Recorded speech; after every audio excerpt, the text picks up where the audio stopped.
Guys, wouldn't your wife or girlfriend love it if you treated her to the very best this Christmas? Now you can, with the world's softest pajamas by Pajamagram. Created by a team of pajama experts, the world's softest PJs are lighter than a cloud, softer than a bunny, like cashmere, only better. She'll love how heavenly they feel. Includes free gift packaging and Christmas delivery is guaranteed. So visit pajamagram.com or call 1-800-GIVE-PJs.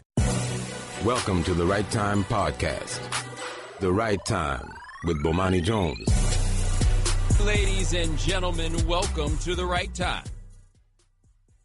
My name is Bomani Jones. Thanks for listening on ESPN Radio and the ESPN app.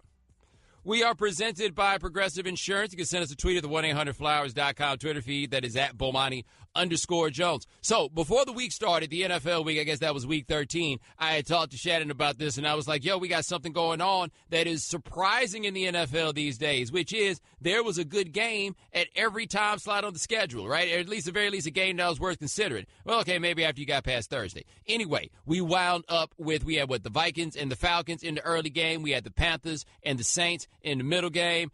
We had that Sunday night game, the Eagles and the Seahawks. And, those all turned out to be pretty good games. And then we wound up with the Steelers and the Bengals to close it out. And I'm like, it's a titanic clash of AFC North foes, right? Like, yeah, they always got beef in that division. Let's see how this goes. And I forgot, man, they always got beef. Like, what we saw last night, I felt like, was basically what happened when you have two teams that really, really, really do not like each other. It feels like a cliche to kind of throw out there, but no. These teams really, really, really don't like each other. You also have to remember that they had that game in the playoffs where all the Bengals' questionable cases melted down in one way or another at the end. Jeremy Hill fumbled. Vontaze Burfict gave Antonio Brown that concussion. And then Pac-Man Jones wound up getting into it with Joey Porter. Like, the whole thing came apart for the Bengals' whole discount bin strategy of building a roster. It all went in that way.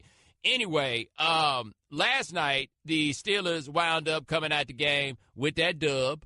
But JuJu Smith-Schuster put a lick on Vontaze Burfict that is one of those licks that we typically think of Vontaze Burfict putting on somebody else, except for the fact that I didn't really see anything wrong with the block that JuJu put on Vontaze Burfict. Antonio Brown had the ball. He's cutting it over to the sideline on the right. Vontaze Burfict was there in a position to make something happen. Like, I can't say he was going to hit Antonio Brown, but I looked at it, and he seemed like a guy that somebody should probably try to block. And the homie JuJu was like, I'll go try to block him. And JuJu leveled him. Absolutely knocked his block. Shannon, is the man Burfict in what they call it, the protocol? Because that looked like a protocolian sort of hit. We don't know. I just saw my man laid out on the ground. Like, that was it. I just saw him laid out on the ground.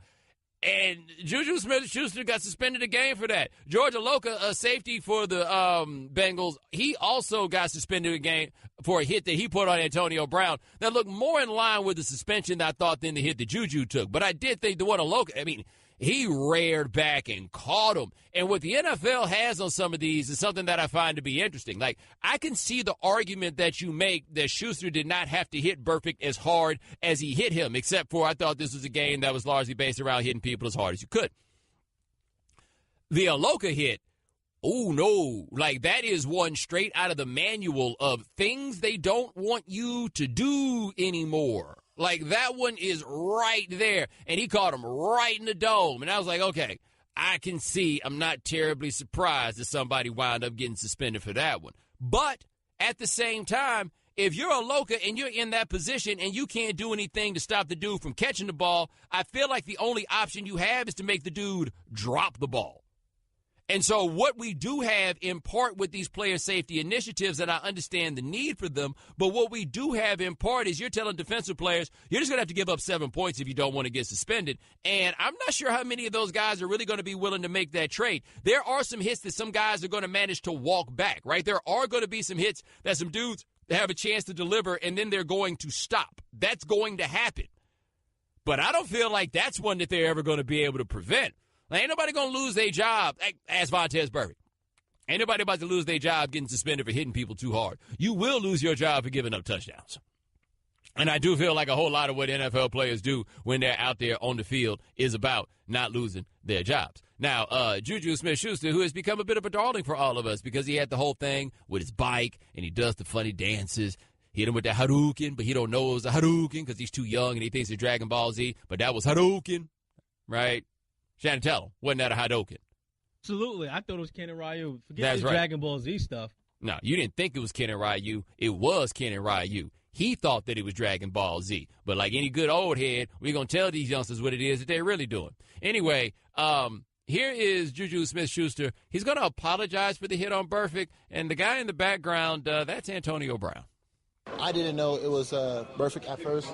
All I saw was, the first Bengals dude that was going to tackle Le'Veon. So in my instinct, I got a block from my teammate. And me just playing ball, I hit him. After I seen the replay, I think I should have held back a little bit more and just, from blocking him. Hey, sure, I got straight cash on him. I also believe that that's not me. I should never stood over him. I apologize for that. And it's called karma. With that being said, it's called I hope he gets better.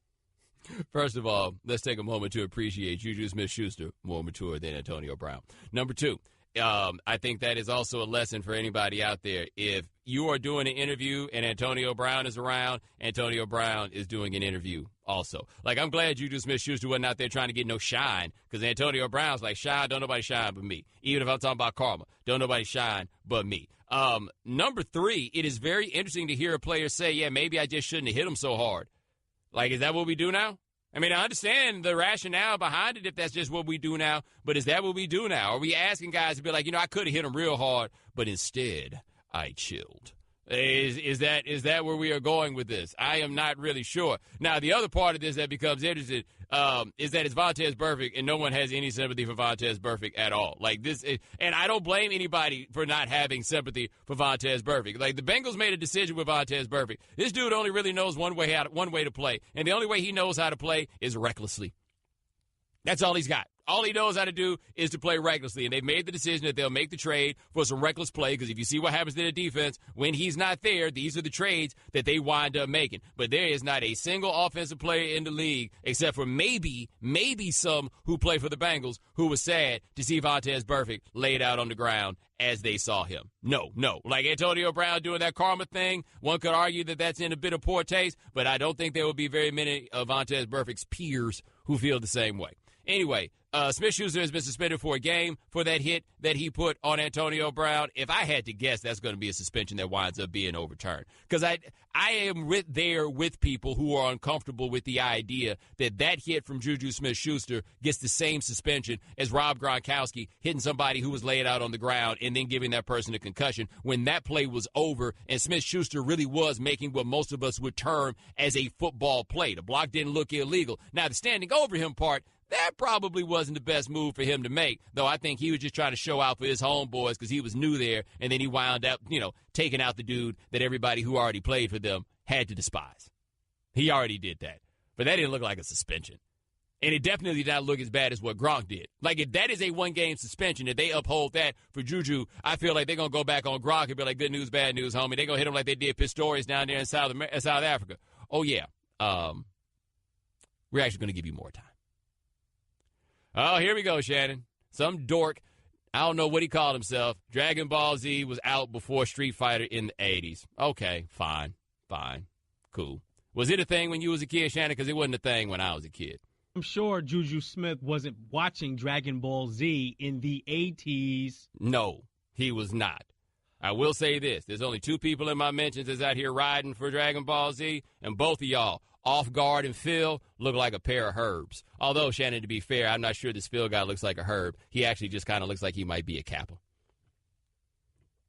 Really? So we're going there, huh? I'm not saying that looking like a Kappa makes you look like a herb. Yeah. I'm just saying I'm looking at him in the tuxedo picture with the red vest and the red tie. And I saw an element of herb, but to be fair, it may have been Kappa, which is not the same thing as looking like a... Actually, no. He ain't got no stuff in his hair.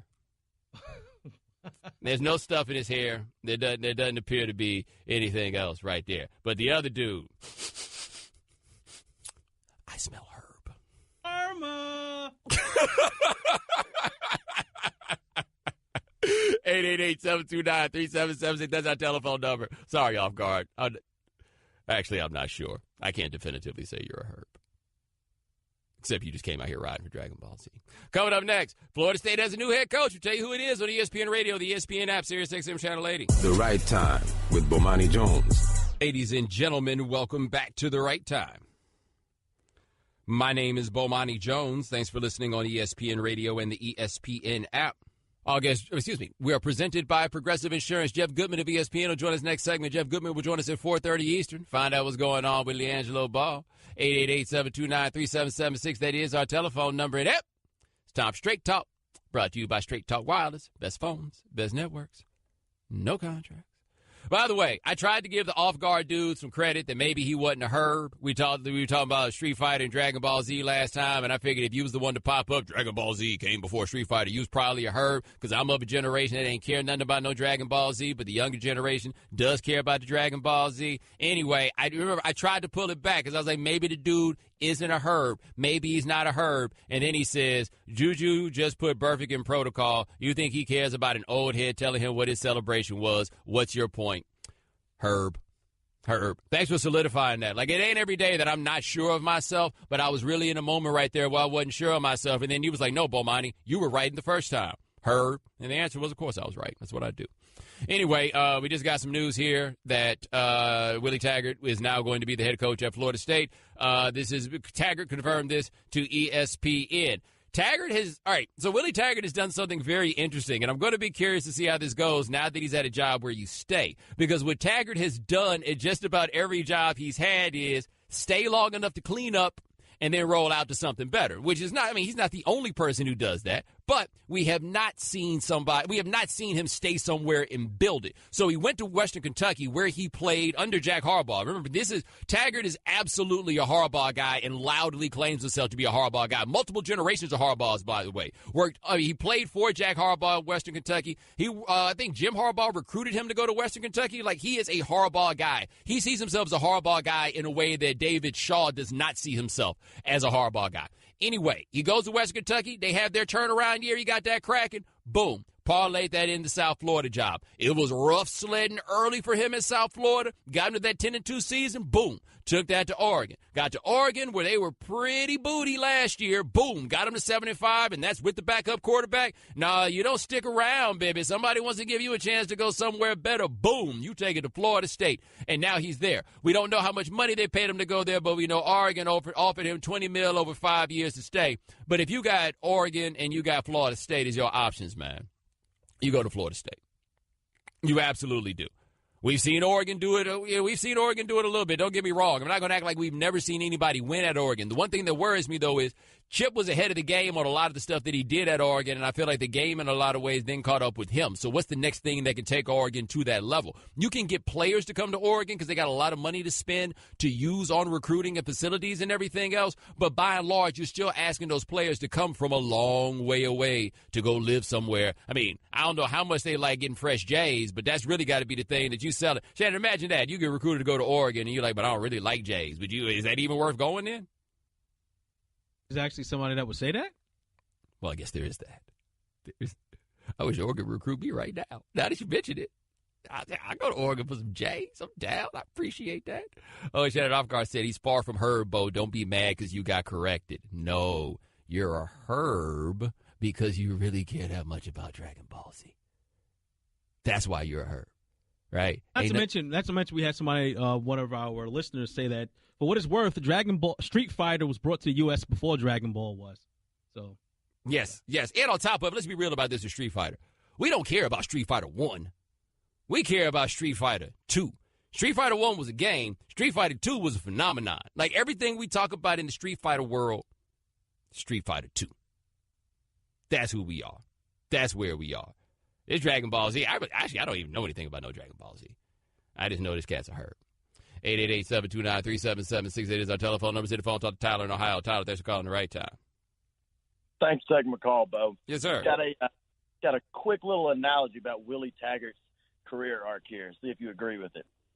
Job 1, Western Kentucky. It's like your first serious girlfriend in high school, usually like your sophomore year. Jobs 2 and 3, South Florida and Oregon. Junior, senior year, high school freshmen, so they're kind of like, the not so serious but more fun relationships. Then all of a sudden, boom, Florida State, job 4. That's the hot sorority girl you date seriously, the junior and senior. Throw that ring on it. All of a sudden, leads to a messy divorce here in about 5 years because you start messing with the Cleveland Browns, the side chick. all of a sudden, you think, oh, man, things so much better with the side chick. Got to get up out of wife number 1. You leave her as soon as the divorce is final. Side chick turns out to be crazy. You leave her. Now you got a case of herpes. So you go to job 5, which is my prediction, UCF. When it becomes vacant again, it's like a second wife, close enough to wife number 1, just to remind you how good you used to have it. Now you've settled down. I'll hear your thoughts, Bo. Got to be honest, Tyler, I appreciate the call. I kind of stopped listening when you mentioned that one thing. Like at that moment, it became very difficult it was a collective, what did he just say moment. I looked at Shannon. Shannon looked at me. Did you hear what he said? Yeah. He said what we thought he said. He said what we thought. He said what we, yeah, nobody else heard it though. Okay. Yeah, there's a lot going on there. 888-729-3776. That's our telephone number. Crazy thought, though, by the way. Shannon, you realize this. 3rd time Florida State's had a coach in 43 years. Now, part of that, of course, is because Bobby Bowden was there for 1 million of them. But Jimbo kept that job for 8 years? Hey, Jimbo kept that job. I mean, he stuck around in that job for a while, long enough to get it done, long enough to have a full arc for him. Taggart has a retirement job. Like, maybe he has NFL aspirations, but this is a retirement job. This is one you stay in till the end. He's highly unlikely to get a better job than this one. Yeah, the last guy who had this job just left somewhere, but he took a step down. He just needed a change. And here's all you need to know about the state of college football in Florida. Mark Richt, who was hired 2 years ago at Miami, is now the longest tenured head coach among the 7 SBS teams in the state of Florida. Really? Everybody's I guess, yeah. McElwain just got turned over. Scott Frost just got turned over. Charlie just got there. Butch Davis just got there. Lane Kiffin just got there. Is that everybody? Oh, and Willie Taggart. Wow. Ain't that something? But, man, the arms race on that is wild because here's the thing that people don't understand about these other Florida schools. Like Florida State is whatever it is.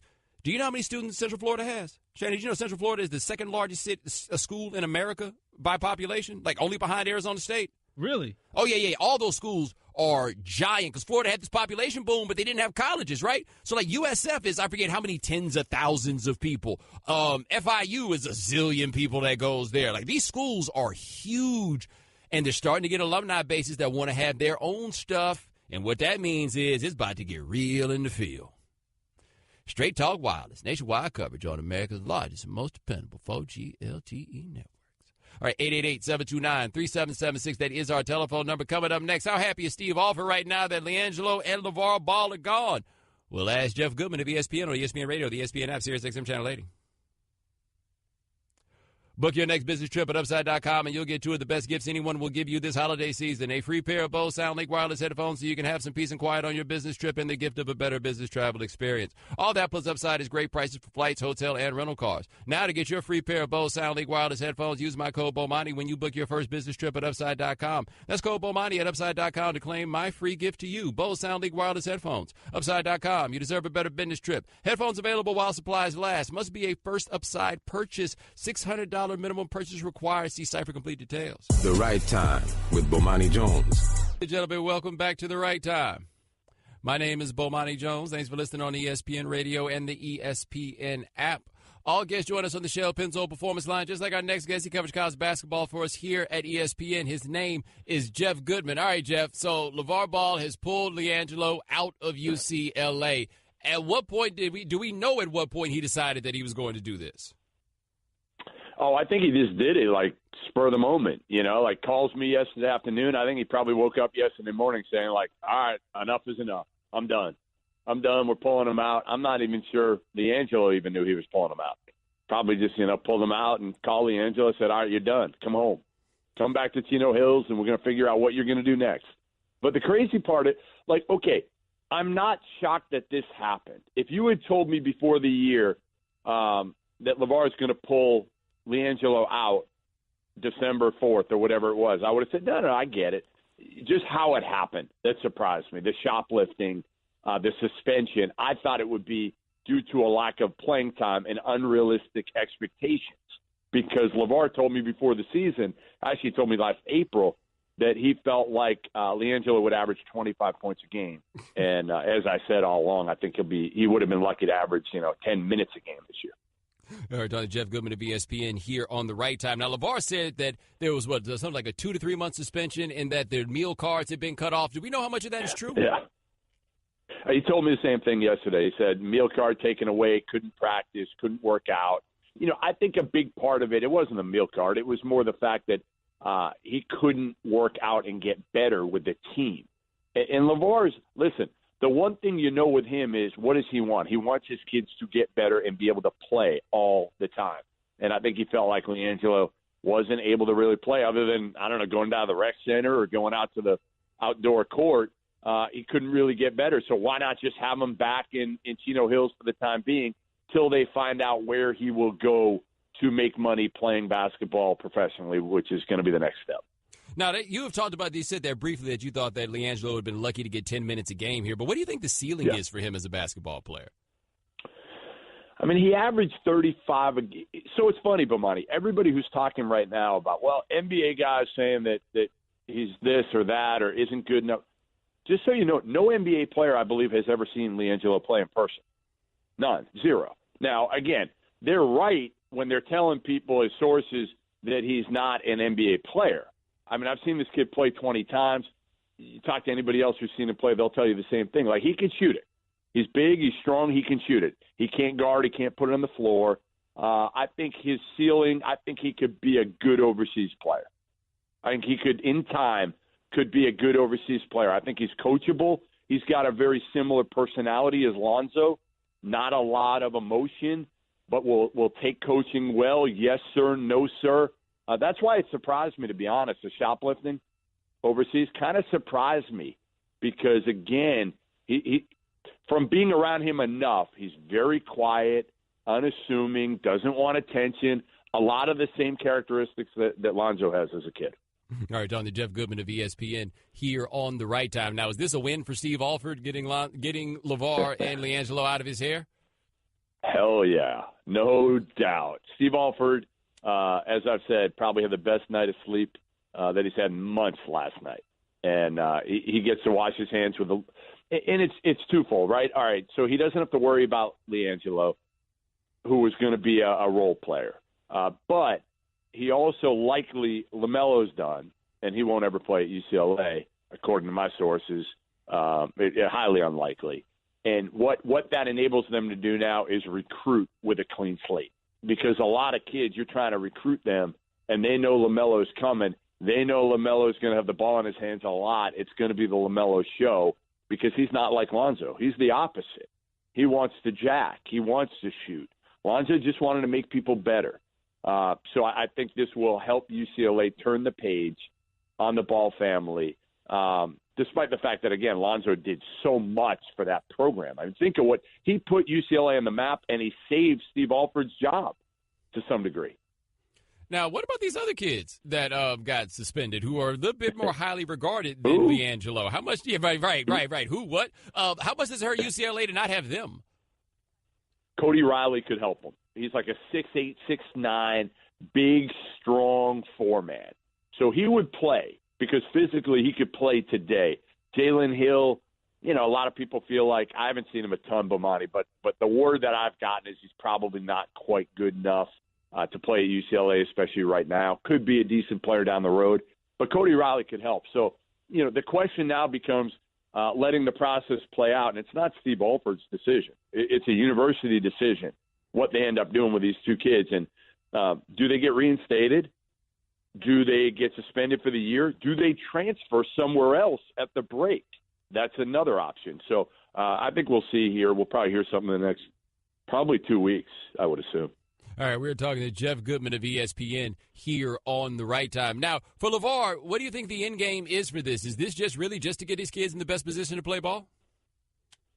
Yeah, I mean, the end game is have them all three in the Lakers organization. Clear, like that is clearly the end game for him is having all three. I think even for one game, all three on the court together for the Lakers. I mean, imagine Lavar after that game, what he would be like. And again, Lonzo's done it. Melo, the jury's out. I mean, he's talented. He is talented, but he's still got a long way to go. Jello, the middle one here, he's can they leverage it with Magic Johnson to put him on the G League team for now? Does LaVar have enough juice and enough leverage, and does Magic just not care and would say, hey, you know what? Yeah, I'll throw him on the G League team to keep LaVar happy and keep Lonzo happy. Put him in as a 13th man. All right, Dr. Jeff Goodman of ESPN here on the Right Time. While I got you, I want to talk a little bit about college basketball. I have not watched that much. I watched Marvin Bagley play the other night, though. Who's supposed to guard him? Oh, my God. And everybody – so I'm at the Celtics game last night, and a couple fans asked me, they're like, who does Bagley compare to? And I'm like, I don't know, because he's a four-man, but he's super athletic and strong and plays hard, and he's not the most skilled dude in the world. The name that I think somebody else came up with, it might have been Mike DeCourcy threw it out there. He's similar in his skill set to James Worthy. Really athletic. Again, Worthy played hard, high-flying like Bagley, tough, not the most skilled guy. I think they're similar in a lot of their characteristics, but Bagley's bigger. Bagley's 6'10", 240. And high school kids were supposed to guard him this year. No, imagine that. I mean, seriously. And here's the craziest thing, Bomani. Do you know what his team was last year on the AAU circuit, the EYBL Nike circuit? Take a guess what his team's record was. I mean, I would think something in 2-14. Wow. How about that?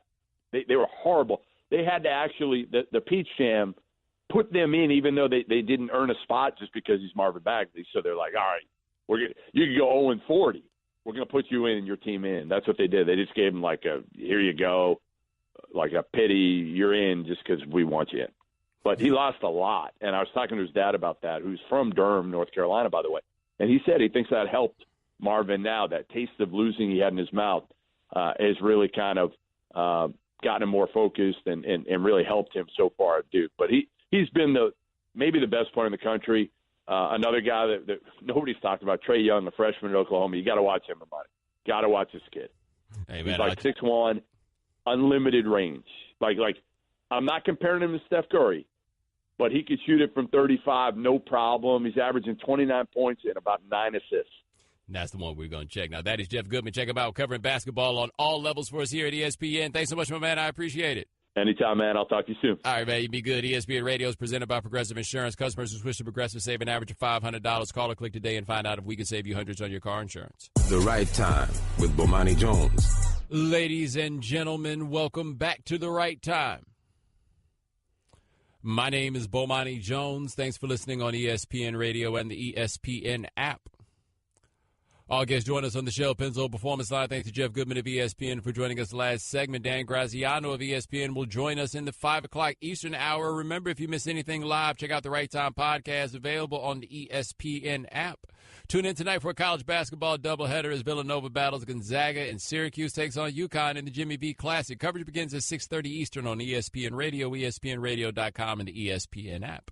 888-729-3776. That is our telephone number. We got caught up in the whole Dragon Ball Z Street Fighter thing. I don't even know if it's a real competition, but I feel like it tells you who you are if you think whichever one you think of. Either way, what's the poll question, Shannon?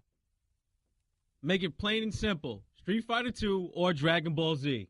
Boom. There you go. ESPN Radio Twitter account. There you go. Give your answer. Now, by the way, we also had somebody hit us up, and he asked us, $1 in your pocket, $1,000 if you win. What Street Fighter 2 character are you taking? I say I am probably going with the homie Ryu, either Ryu or Ken, because they got 3 moves. You know what I'm saying? Ain't that many cats got 3 moves. They got 3 moves. Shannon, who you going with? Have the stipulations in place. So this is not Championship Edition, so we can't play with Bison, Sagat, Balrog, or Vega. So it's just the traditional characters, correct? Yes. All right. Although playing with Ken and Ryu were my favorites. What is Ryu in Texas? His real name is Ryu, but we call him Ryu. It's yes. Ryu everywhere. Although those were my favorites, if I have to win a tournament, I'm playing with Chun-Li. She ain't got the power, man. But she got the versatility, and if I need to beat Vega, she can jump off walls and she can move fast enough to beat Vega. I just can't do that. I just can't do that with Ken or Ryu. I guess there's something to that, man. But, I mean, because, all right, so Chun-Li had the fireball and the upside-down kick, right? Spinning bird kick, yes. Yeah, helicopter, whatever it was. That's what she got, right? She got the upside down kick. I'm going to take that fireball, that dragon punch, and the whatever it was he said when he did that one. I can't remember, right? I know we got the Hadouken and the Oryuken.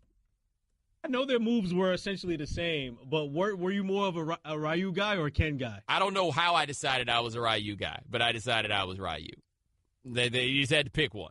I was more of a Ken guy, believe it or not. Like, although they had the same moves, Ken had some more flair to him. He had the fresh red jersey. He did.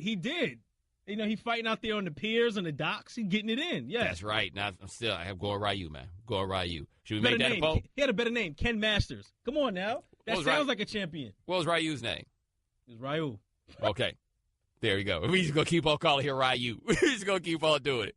888-729-3776. That's our telephone number. Switching gears, Derwin James, probably a first-round pick at Florida State. He decided that he is not going to go to Florida State's bowl game. He is going to prepare for the NFL. And I know that all kinds of people have different levels of opinions when it comes to these cats and now skipping out on the bowl games. And I have a feeling that people's opinions of this will be swayed by the fact that Florida State was going to the Independence Bowl in Shreveport, and would none of y'all want to go to that damn bowl either.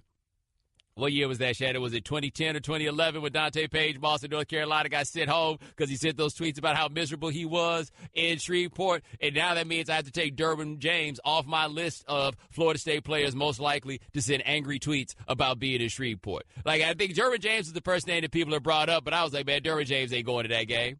Under no circumstances, Derwin James even bothering to show up to Shreveport. Once he looked up and saw that was what it was, we going, where? No, we ain't going. Y'all can go to Shreveport. But for what? Can you imagine how horrible it would be to be Derwin James if you were laying on the field and you blew out your knee and your whole career flashed before your eyes before it even started? Except it's not just flashing before your eyes, it's flashing before your eyes in Shreveport. This too in reference to James. You know, he's coming off a torn meniscus from last year. That's right. From last season, so he's in no position here to risk that playing in the game on a team that went 6-6 in Shreveport. He is the rarest prospect, by the way, right? A dude that, well, if it doesn't work out for you being like a free safety type, maybe you could be a middle linebacker. Like, those are the things that people say about Derwin James. Like, that's how cold he is. Nah, man, it ain't about to end. It's not going to end for me here. But what about that whole discussion of these players are sitting out the bowl games and they're letting their teammates down?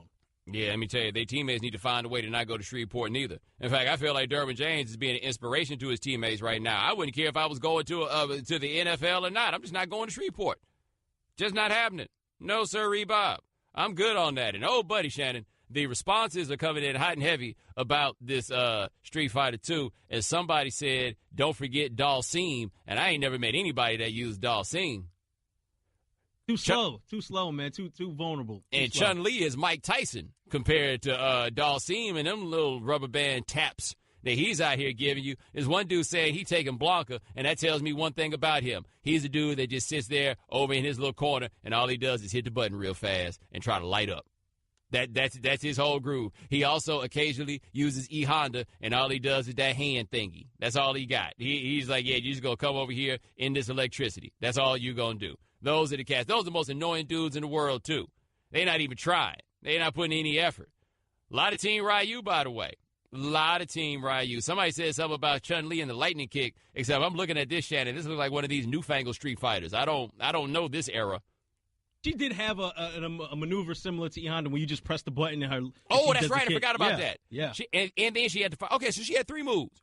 Right. She had the lightning kick. She had the helicopter kick, and she had jump off walls too. Let's not forget that added a new of the playable characters in the original Street Fighter 2. That added a new development. That's right. Oh, and by the way, Shannon, yes, the dude who said that used Dalsim is also talking about using E-Honda, and that tells me he is absolutely just hitting the button. That's all he's doing. He's just hitting the button. Somebody hit me and said, what's wrong with Shreveport? To which I say, why don't you go? Why don't you go check it out? Why don't you go let me know how it goes? I actually have Shreveport stories that I can't really tell you as of right now in this moment. If you ever meet me in person, I would tell you, Mike's on the line, but we ain't got enough time for Mike to do the Mike thing. We're going to let Mike come over on the other side of the break. I'm trying to think, did we miss anybody? The homie Guile. I like the homie Guile. You want about the Guile? He was slow as well in his maneuvers, unless he could set you up for the blade kick. Oh, there is that. All right, coming up next, LiAngelo Ball is leaving UCLA. Let the jokes begin. Thanks for listening to the Right Time Podcast. Please come back tomorrow for more. And don't forget to listen to The Right Time with Bomani Jones from 4 p.m. to 7 Eastern on ESPN Radio and the ESPN app. Guys, wouldn't your wife or girlfriend love it if you treated her to the very best this Christmas? Now you can, with the world's softest pajamas by Pajamagram. Created by a team of pajama experts, the world's softest PJs are lighter than a cloud, softer than a bunny, like cashmere, only better. She'll love how heavenly they feel. Includes free gift packaging and Christmas delivery is guaranteed. So visit pajamagram.com or call 1-800-GIVE-PJs.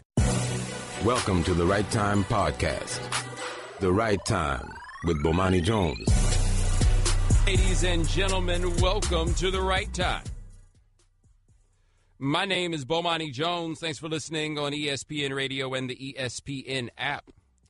We are presented by Progressive Insurance. You can send us a tweet to the 1-800-Flowers.com Twitter feed. That is at Bomani_Jones. We've been really getting it cracking over here talking about Street Fighter. I barely even remember how we got to talking about Street Fighter. I already had to block somebody about this because this little young Dragon Ball Z generation. I ain't got no beef with your little Dragon Ball Z thing. I don't know nothing about it, man, but I just feel like it's really popular among herbs. Anyway, we have a poll up that is asking you, Street Fighter 2 or Dragon Ball Z. Shannon, do we also have the poll up yet about what Street Fighter character that you taking? If you got a quarter to win $1,000. Actually putting that one up there right now. I feel like I got almost one more that we should consider. What you got? Street Fighter 2 or Mortal Kombat?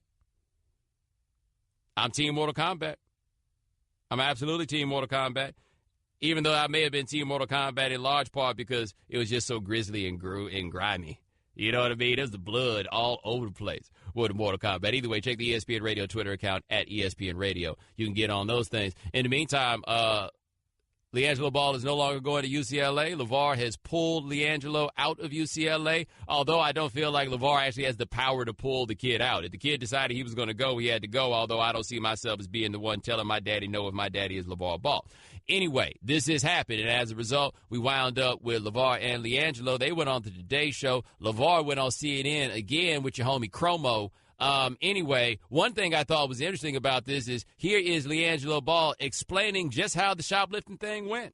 We all went out one night, went to the malls, went to a Louis Vuitton store. People started taking stuff, and then, me just not thinking and being with them, I took something too. And we left thinking we'll just get away. You know how kids think. I didn't realize till I got back to my hotel. I'm like, that was stupid, but by then it was too late. And then sure enough, the next morning the police came and got us. We were in jail for a day and a half or something like that. What was that like? Oh, it was horrible. They take your clothes, you wear like whatever they have for you, a little jumpsuit or whatever. Take your shoestrings, and then you just sit in a cement cell for however long. It's just you and then all the officers, and they don't speak English. And they don't speak English, which, I think is a fairly obvious thing. That being said, can you imagine being in a jail where nobody speaks English? These cats trying to ask you what you in for, and you can't even give them a satisfactory answer? Right? Like, just imagine that, because the one thing about it is I imagine that our Chinese brothers really ain't no better than us in those circumstances, where you get a call with somebody here where don't speak no English, and you get frustrated with them, and all you do is start speaking English to them harder, as if that's all of a sudden going to make the point. These cats just sitting there in the Bing for a day and a half, and then they got out. Now, we have Lavar Ball here, and one thing Lavar said about this, and I actually think that Lavar makes some halfway decent points about this. One is that he thinks that they had this indefinite suspension, and he feels like that's gone on long enough. China already forgave the boys, and they returned it. Why else are we still manhandling them as far as keeping them from playing sports, taking their meal passes, taking their stuff where they can't practice in the facility? Come on. They already apologized. They already did all that. So what are we holding on to make a point for what? They've already been forgiven over there. So what's the big deal?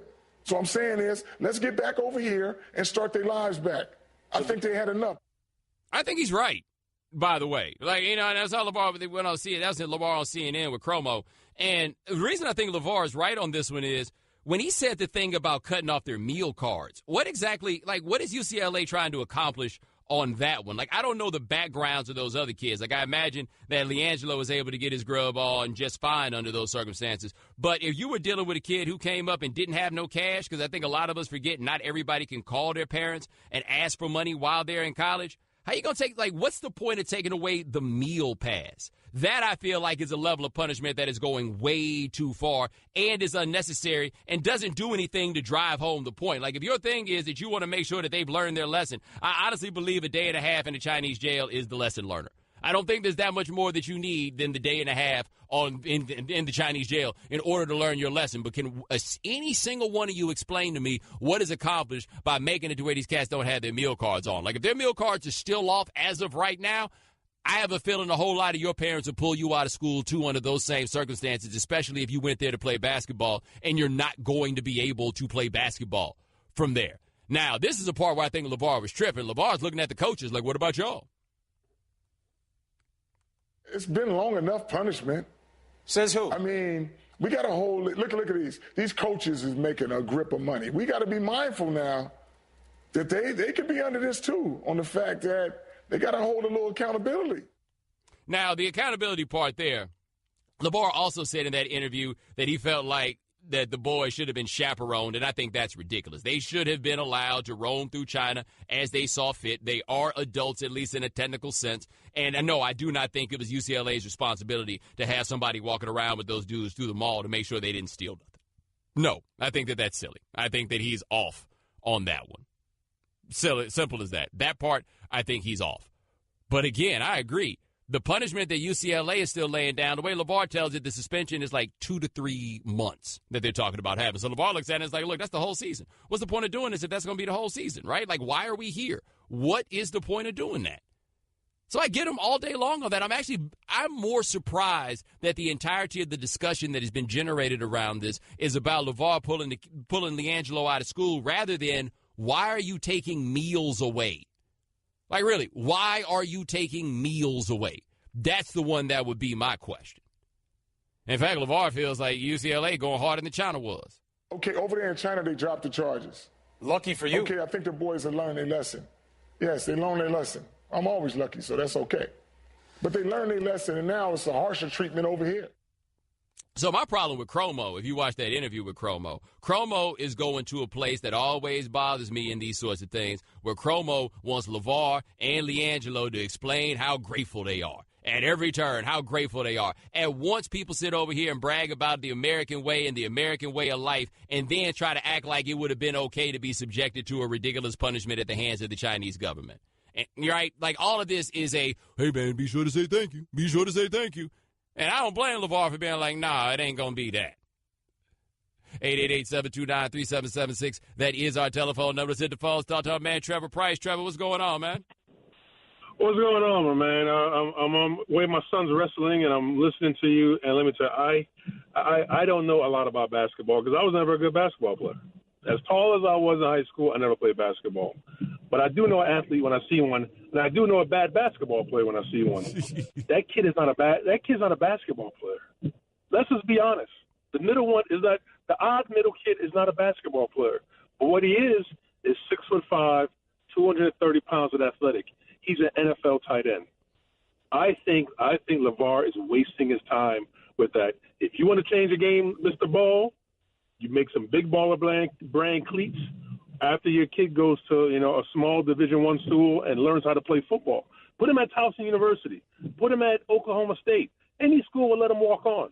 They'd probably give him a scholarship because when you are that big and you can run up and down a basketball court, basketball players and tennis players are the most athletic people I've ever seen all around. They can stop, they can cut, they can jump, they can move. And if he's halfway decent at any of that, he will be a great tight end. I played against the New England Patriots. Do things a little differently. One of the best offensive linemen I've ever played against. Never played football in college. His name was Stephen Neal, and he was a college wrestler. And Bill Belichick said, "Look, I can teach you how to play football. I can't teach you to be big and strong." You know what I mean? So I think forget all the punishments and all that stuff. You can argue that until the cows come home, but the kid's not a basketball player. He's just not. But Trevor, man, they be hitting in football. That's a big difference. That's so I've been told. I'm just So saying. I've been told. Like, I watched Jimmy Graham play basketball in college, and he was not a good basketball player, and he is a great football player, and he'd be out there every day looking like, man, but they be hitting out here. But let me tell you something. My next door neighbor, right? My next door neighbor, his uncle was a ref, and he used to ref the Miami games. And he said that Jimmy Graham used to be on the basketball court for Miami, just throwing people on the ground. And my homeboy's uncle was like, "What are you doing out here? What, you can't play basketball. Why? What are you doing out here? You just throwing people on the ground. We're calling technical fouls. You're fouling out in 15 minutes.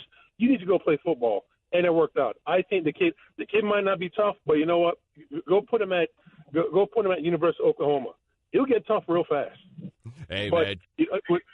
Today's NFL is not about tough, especially a tight end position. If you can run, if you can catch, which I know the kid can do, he can't shoot, and he can't play basketball. Have you ever seen a highlight of this kid playing basketball? I haven't. No, no one has. No one has. He's the other one. You've never seen a highlight of me playing basketball. There's a reason for that. I'm just saying, I've always thought that. I don't know these people. I don't know their family. But one of them scored 96 points in a high school game. The other one's playing for the Lakers. What's this one doing? Getting kicked out of UCLA, right? Hey, man. Put him on a football field. Put a helmet on him. See what happens. Didn't Lavar Ball play football for the He did. The dad play? Yeah. Why are you trying to make this kid a square peg into a round hole? Hey, man, you might be right. When the Pro Bowler wants to give us a opinion, we're going to take it, man. Trevor, I appreciate the call. All right, 888-729-3776. That's the telephone number. Coming up next, we're going to talk to Mike Hitman and, college football coach Smack Talk. We love that on ESPN Radio, the ESPN app, Sirius XM Channel 80. The Right Time with Bomani Jones. Ladies and gentlemen, welcome back to The Right Time. My name is Bomani Jones. Thanks for listening on ESPN Radio and the ESPN app. We are presented by Progressive Insurance. Dan Graziano of ESPN will join us next segment. Dan Graziano will join us at 5:30 Eastern. 888-729-3776. That is our telephone number. We talk about everything. We talk about Lavar and LiAngelo getting pulled out of school. We really been talking about video games and the like. Shannon, Dragon Ball Z even a video game? I thought it was just a cartoon. Video game adaptations, but yeah, it started as a cartoon, yeah. Okay, just checking. So you can go on ESPN Radio's Twitter account at ESPN Radio, what you got Street Fighter 2 or Mortal Kombat, what you got Street Fighter 2, Dragon Ball Z, and if you got $1,000 on the line, what Street Fighter character are you going to fight with? We got everything for you. Anyway, let's hit the phones. DJ Mike Hitman, what's going on? Mo, I only going to fight with one man, Scorpio. Scorpio was dope. He was a man from hell. And he would give you a hard time. I'm telling you, you can't never see his face. You don't know if he's hurt or blind or what. Scorpio is the man. Hold on, Mike. You in the arcade playing Mortal Kombat? Hey, Bo, did I beat your boy in basketball and football? I'm a video fanatic. Bring it on. I got the Xbox One X. Come on with it. We need to get some people online playing against you, Mike. They don't want to play against me, Bo, because they're crap. That's Corey Urban. You did beat Corey that one time. Did Corey beat you, though? He only beat me in Boston. That's only because Boston is an old man sport. But football and basketball, I'll beat them down. Yes, indeed. Hey, Bo, let me say this. I can say the NBA legend game. Hear me out. I know ESPN going to write this down. They might copy it, and I'm going to be a genius. Let's get rid of that no comedian, no talent Kevin Hart, for one. Get rid of him. How about bring Alonzo Ball father in there and his brand of basketball? You might get Charles Barkley might want to play. Or you might get Michael Jordan might have come out on the court. What you think about that, Bo? You got Alonzo father in there. He can market his gym shoes. He said he could play ball. And it's a legend game. Maybe some legend might come out and want to play in the NBA game against this guy. What a market genius that would be for ESPN on ABC. Well, what do you think about that? I have to say, Mike, I absolutely love this idea. Just have LeVar out there and get Michael Jordan around and have LeVar say something crazy to Mike. The next thing you know, Mike going to rip off them big old jeans and have some shorts on underneath it and hoop up LeVar Ball. And Charles Barkley will actually come out there, too, Bo. Bo, this would be Is this father listen to this? You can market your gym shoes, you can bring them on the court, and you can bring yourself on the court. And it's only an 11 game. You can take Kevin Hart, who can't play no way, and take his roster spot. There you go, Bo. Have a good one. All right, Mike. Although I'd have to say, I don't think that's enough to get Charles Barkley to play basketball. I don't know what it would take to get Charles Barkley out there working up a sweat. Shannon, what do you think it would take to get Charles Barkley out there to play? More than that anyone is available to. But right, I do have a question for you, Bo. Do you still think Michael Jordan wears his basketball shorts under his jeans to this day, like right now? It wouldn't shock me because he's always ready. Michael Jordan is always ready for somebody to say something to him. Always ready for somebody to say something to him. Somebody named D. Shannon got in the mentions and said, that old fool got the games mixed up.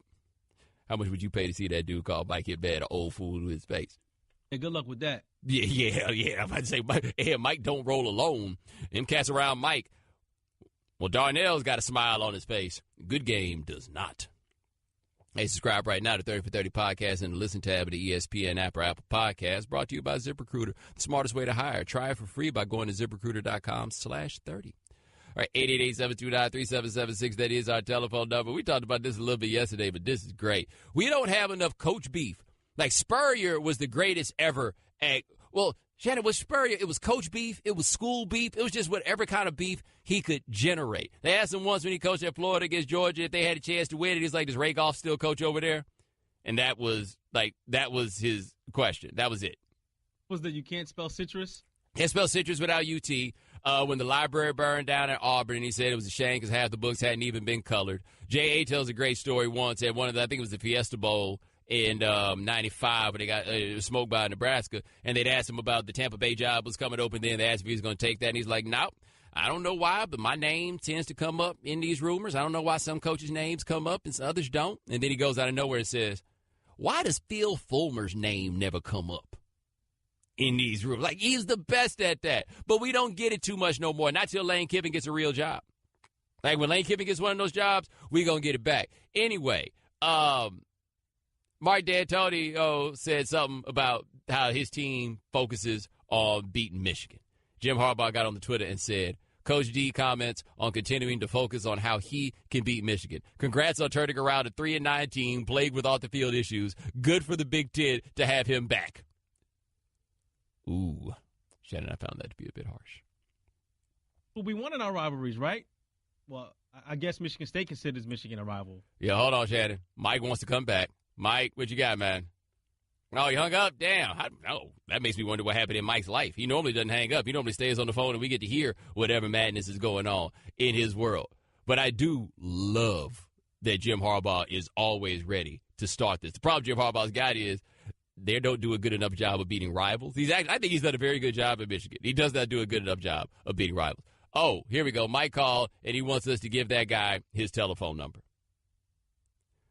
Mike, you're going to have to call in and do it because I feel like my bosses will get mad at me if I say your phone number, even though I know that you want your phone number out there. You will have to call and give that dude your phone number yourself so he can call you. Hey, D, if you are here, Mike will give you his phone number. Go ahead. In fact, hit him up at DJ Mike Hitman 21 on Twitter, D.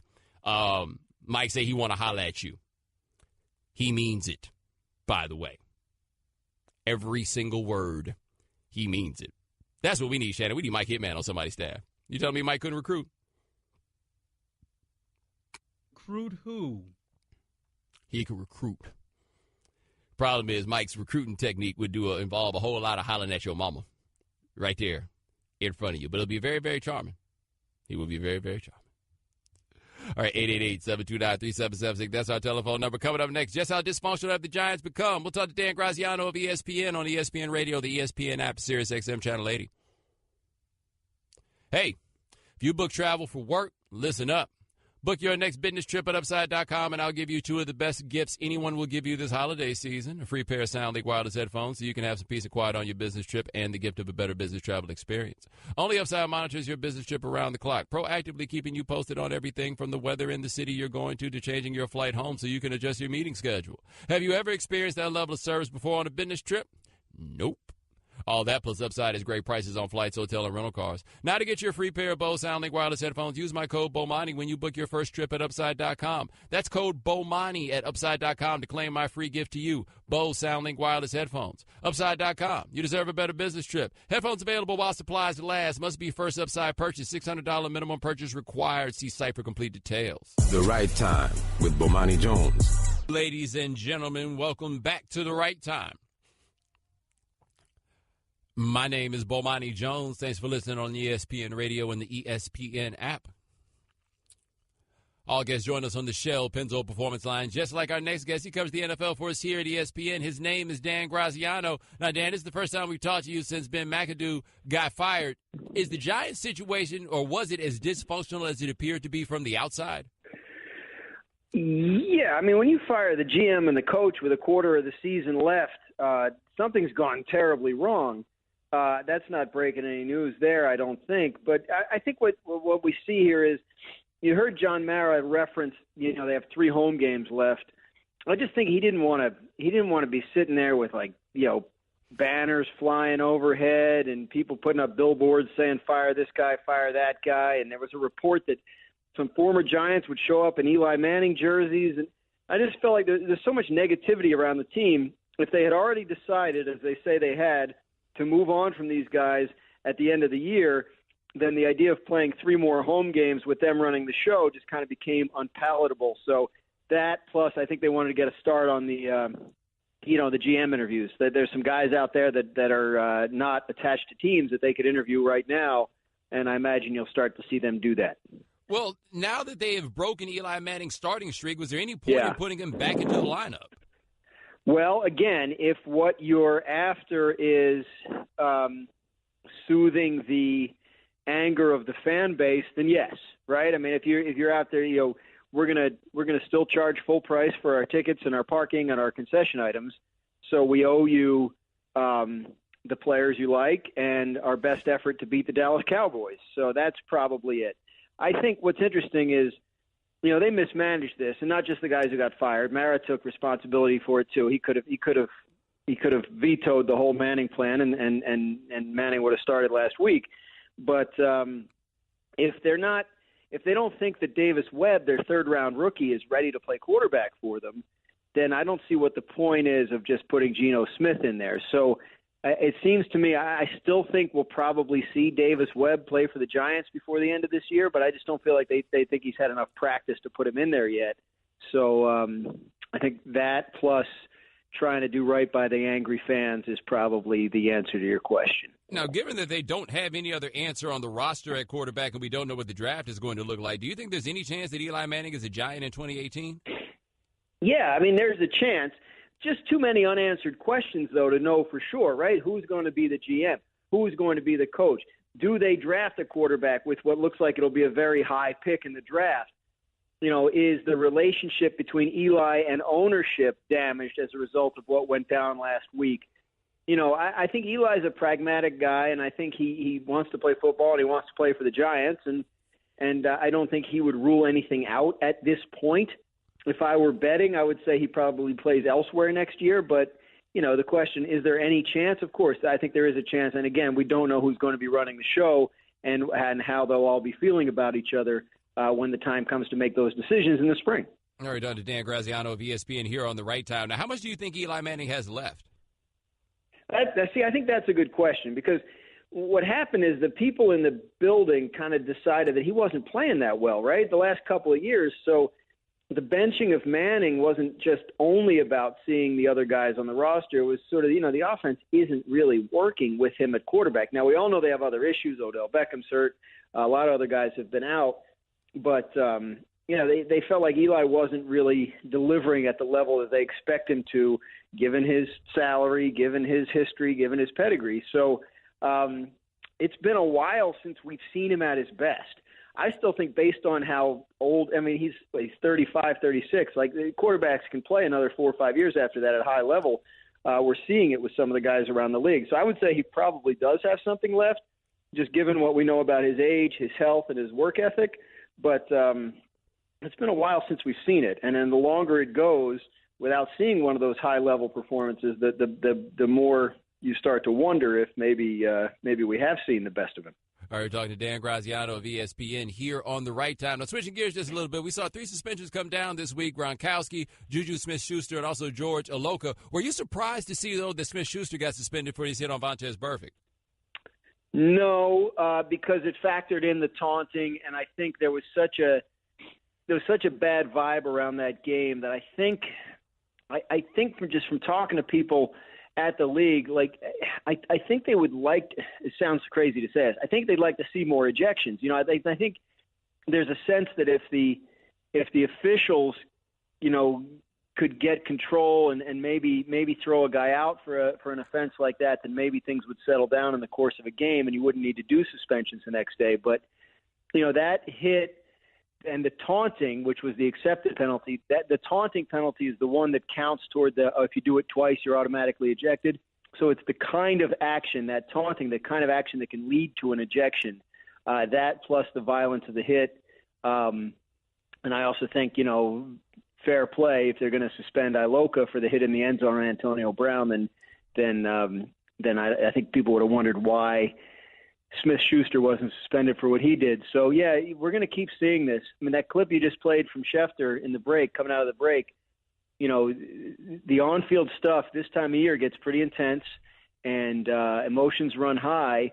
And if these guys are going to keep hitting each other in the head and doing these excessively, unnecessarily violent things to each other on the field of play, the NFL has to get control of it, or else it's just going to feed into this perception of the league as too violent and too brutal, and that's a perception that they're really working to combat right now as much as they can. Well, also, if JuJu got one game for that, was Rob Gronkowski lucky that he only got one?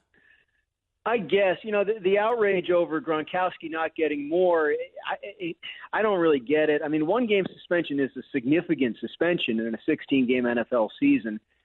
I understand the point, which is that Gronkowski's was after the play.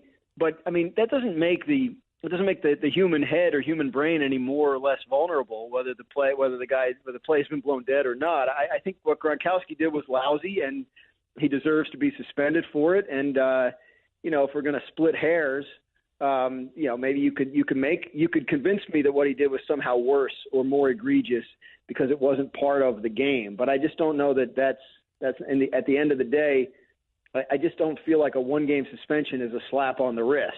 And I think, you know, the effect it could have on Gronkowski is significant, not just one game worth of pay, but, you know, he has an incentive-based contract where millions of dollars are connected to playing time, 70% of the snaps, 80% of the snaps, 90% of the snaps. If a one-game suspension prevents him from reaching one of those thresholds, it could be even more painful for him. So, yeah, I think this seems to be what's developing. We saw Danny Trevathan earlier in the year get a two-gamer that was appealed down to one.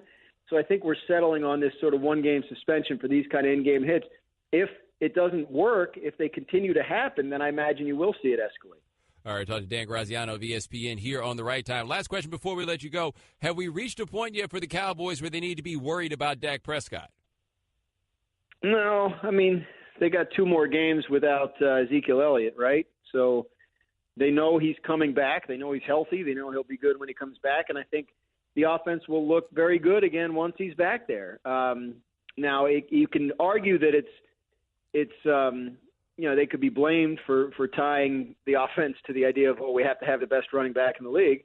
But that's what they did, and it looks like they're missing him, which they are. So I think Dak will be fine. I think, you know, he's a guy that he's surprised us before, and I wouldn't be surprised if he's the kind of guy who deals well with and grows from adversity, and that down the line, the tough patch he's going through right now is beneficial to him somehow. He seems like that kind of guy to me, and I think once he has his group back around him, he'll look better.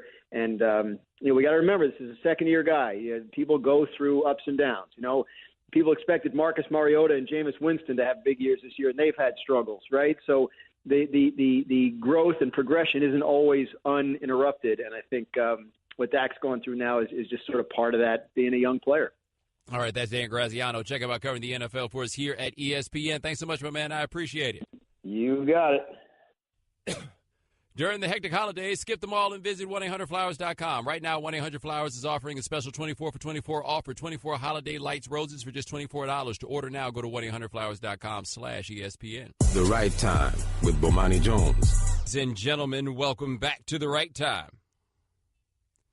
My name is Bomani Jones. Thanks for listening on ESPN Radio and the ESPN app. All guests join us on the Shell Penzo Performance Line. Thanks to Dan Graziano of ESPN for joining us last segment. Chris Haynes of ESPN will join us next segment. Talk about Steph Curry and the Warriors. Steph hurt his ankle. That has to scare Warrior fans. 888-729-3776. That is our telephone number. We got lots of polls up for y'all today. They're basically all about video games. Tell me if you about that Dragon Ball Z life or that Street Fighter life, if you about that Mortal Kombat life or that Street Fighter life, and if you had a quarter to win $1,000, what Street Fighter character is it that you are taking? And Shannon and I have found that apparently I made the Dragon Ball Z people feel very defensive by calling them herbs, and I don't know if they herbs all in their entirety are herbs. That first dude who brought it up, he was a herb. And now I feel like everybody else feels like I'm calling them herbs, and they don't realize that the harder they fight against me calling them herbs, the more they look like herbs. Extremely defensive about this. That's one thing I didn't anticipate. I thought this was going to be a straight, Dragon Ball. Who'd you grow up liking more, a Dragon Ball Z guy or playing the Street Fighter 2 thing and everything that's surrounded? But people are really defensive, the Dragon Ball Z folks. You know who gets really defensive? You want to guess? Herbs. I'm not saying that you are necessarily a herb. I'm just saying that you are exhibiting herb-like qualities and trying to assert that you are not a herb, and that is what the French call hustling backwards.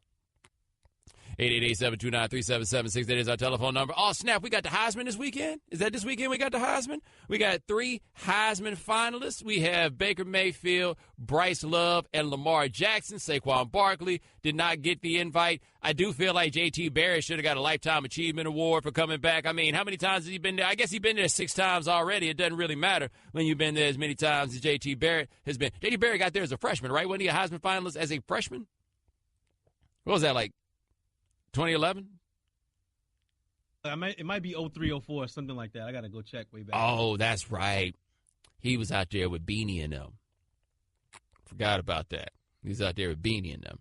Anyway, we have ruined the Heisman over the years. The way that we have ruined the Heisman. Remember I talked about this before, how college football is best consumed as a regional sport. And when people talk about we are ruining the conference championship with the playoff, but the conference championships only really matter to the people within the conference. The Heisman used to have some actual intrigue to it, but since we do Heisman trackers, I think Mike DeCourcy wrote something about this for the Sporting News not too long ago, that we pay so much attention to the Heisman that the actual Heisman night, it's anticlimactic. It is very rare that we go into the Heisman ceremony with any surprise over who the actual winner is. The last time I recall the Heisman being a real surprise or just having some mystery to it was when Sam Bradford won it in 2008, when I thought it could have gone to either he or Colt McCoy. Perhaps the most underrated great college quarterback of his time. Anyway, I thought that it could go in that direction, but we never had any mystery for it. So now we got Baker Mayfield, we got Lamar Jackson, and I bet Lamar Jackson going to be up there salty looking at Baker Mayfield like, what do you do I don't do? Right? What do you got? Put me on that team and see what happens. Why don't you come over here and play with these cats I'll be over here playing with and see how that goes. Lamar Jackson been every bit as cold this year as he was last year. Every bit as cold this year as he was last year. And what makes it interesting is people are in the process of talking themselves into Baker Mayfield as first-round pick, and they've spent the whole year talking themselves out of Lamar Jackson as first-round pick. And given all the things that we typically want out of quarterbacks, I don't really understand how it is that you are taking Baker Mayfield as a guy that you take in the first round, and Lamar Jackson is somebody that you're coming up with these stories for. Baker Mayfield, though, I will say this. His arc as a quarterback and just his career, how often does this happen? Well, first of all, the first part is it never happened before. He was the first walk-on to start at quarterback at an FBS school as a freshman. It had never happened before. Then he left Texas Tech. It wasn't so great with Kingsbury. And I think Davis Webb took his job, and then Davis Webb eventually wound up going to Cal. But Davis Webb got his job. He then transfers to Oklahoma, and he becomes Oklahoma legend. Like, when you start thinking about Oklahoma quarterbacks non-wishbone, they ain't had one better than this. And all the time that they've been around, they haven't had one better than this guy has been. And, look, he's fun to watch, and he's got all the jerk that makes him fun to watch because he, does stuff like grab himself and all that, Shannon, I feel like he's like, is he like Johnny Manziel with less personality? kind of what we needed, though, in college football, because so much of college athletics are the coaches. So Yes. to get a player that we can talk about week in and week out with the antics and the play on the field, I don't mind it. It's helped. There has been something to it. And, look, Oklahoma, so in the Stoops era, Oklahoma would basically do this, have like 3 or 4 great years and then a 5-loss season. And every time the 5-loss season would come around, I'd be like, oh, it looks like this thing is falling apart. And then they go on another run, and then they have like a 5-loss season. Now they're in the middle of one of these runs. And, like, the team that went to the playoff a couple of years ago, I did not think was that good of a team. This team has an offense that is a monster, an absolute monster. And Baker Mayfield, by the way, the only Heisman Trophy finalist from a team in the college football playoff. Yeah, they've already put his name on the trophy. Please believe that. What can you argue? We in the playoff, y'all not. What you going to say? All right, 888-729-3776. That's our telephone number. Coming up next, what's up with your man, Kevin Durant? He really want to fight Boogie? We'll talk to Chris Haynes of ESPN on ESPN Radio and the ESPN app. Thanks for listening to the Right Time Podcast. Please come back tomorrow for more. And don't forget to listen to The Right Time with Bomani Jones from 4 p.m. to 7 Eastern on ESPN Radio and the ESPN app.